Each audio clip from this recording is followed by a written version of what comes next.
হিন্দু দেবদেবীর মধ্যে চাঁদ সব থেকে বেশি আকর্ষণীয়। তার কারণ চাঁদের ২৭ জন স্ত্রী।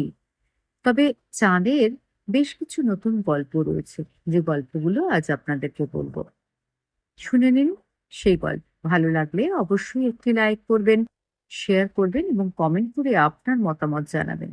আর যারা নতুন দেখছেন আজকের এই ভিডিওটি, তারা অবশ্যই চ্যানেলটি সাবস্ক্রাইব করে পাশে থাকা বেল আইকনটি অন করে অল বাটনটি ক্লিক করে রাখুন, যাতে আপনারা সবার আগে সমস্ত ভিডিও দেখতে পান। গ্রিস আর রোমের আকাশে চাঁদকে দেবী রূপে কল্পনা করা হতো। গ্রিকদের কাছে তিনি ছিলেন সেলিম নামে পরিচিত, আর রোমানদের কাছে লুনা। কথিত আছে তিনি রাতের আকাশে তার রূপালী রথে চড়ে ঘুরে বেড়াতেন। পৃথিবীর আরেক প্রান্তে চাঁদের গল্পটা অন্যরকম। জাপানের চাঁদ কোনো দেবী নন, এক পুরুষ দেবতা, সুকুওমি। তিনি ছিলেন সৃষ্টির দেবতা, ইজানাপির ৩ সন্তানের একজন। ভারতে চাঁদের কাহিনীটি প্রেম, অভিশাপ আর ভাগ্যের সুতোয় বাঁধা। এখানকার দেবতা হলেন চন্দ্র। তিনি ১০টি দুধ সাদা ঘোড়ায় টানার রথে চড়ে আকাশ পরিক্রমা করেন। পুরাণে আছে তার স্ত্রী ২৭ জন থাকা সত্ত্বেও তিনি কেবল একজনের প্রতি বেশি আকৃষ্ট ছিলেন। এই পক্ষপাতিত্বের শাস্তি হিসেবে শ্বশুর দক্ষের কাছ থেকে অভিশাপ পেয়ে ধীরে ধীরে ক্ষয় হতে শুরু করে। বলা যায় এই পৌরাণিক কাহিনী চাঁদের কৃষ্ণপক্ষ আর শুক্লপক্ষের কারণ। হিন্দু জ্যোতিষশাস্ত্রে চন্দ্রের গুরুত্ব অনেক। বিশ্বাস করা হয় জন্মের সময় আকাশে চাঁদের অবস্থানই একজন মানুষের ভাগ্য নির্ধারণ করে।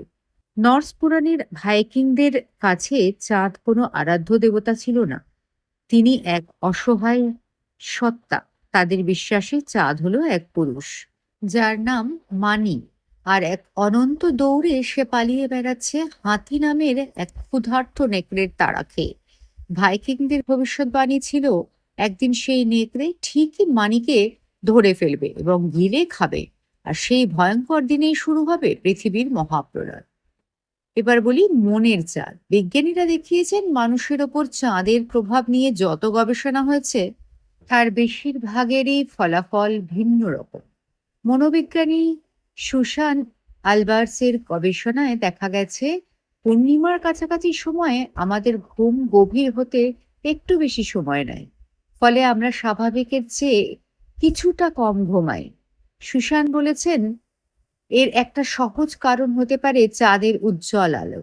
আমাদের শরীরে মেলাটোনিন নামে একটা হরমোন আছে, যা ঘুম আনতে সাহায্য করে। রাতের বেলায় বেশি আলো থাকলে এই হরমোন ঠিক মতন কাজ করতে পারে না, তাই ঘুম আসতে দেরি হয়। তবু চাঁদের আলোই মিলিয়ে দেয় মানুষকে। সনাতন ধর্মাবলম্বীরা রাত জেগে করেন লক্ষ্মী নারায়ণের আরাধনা। হিন্দু পুরাণ মতে এই পূর্ণিমা রাতেই লক্ষ্মী দেবী ভক্তের ঘরে আসেন, আর বৌদ্ধদের মতে এই পূর্ণিমা পালনে ভিক্ষুদের পাপ মোচন হয়। পূর্ণিমার দিন দান ধ্যান করা অত্যন্ত শুভ বলে মানা হয়। কোন দেশের চাঁদ আপনাকে বেশি আকৃষ্ট করে বলে আপনার মনে হয়, কমেন্ট করে জানানো। আজকের ভিডিও এই পর্যন্তই। দেখা হবে পরবর্তী ভিডিওতে। আজ আসি। নমস্কার। সবাই ভালো থাকুন, সুস্থ থাকুন।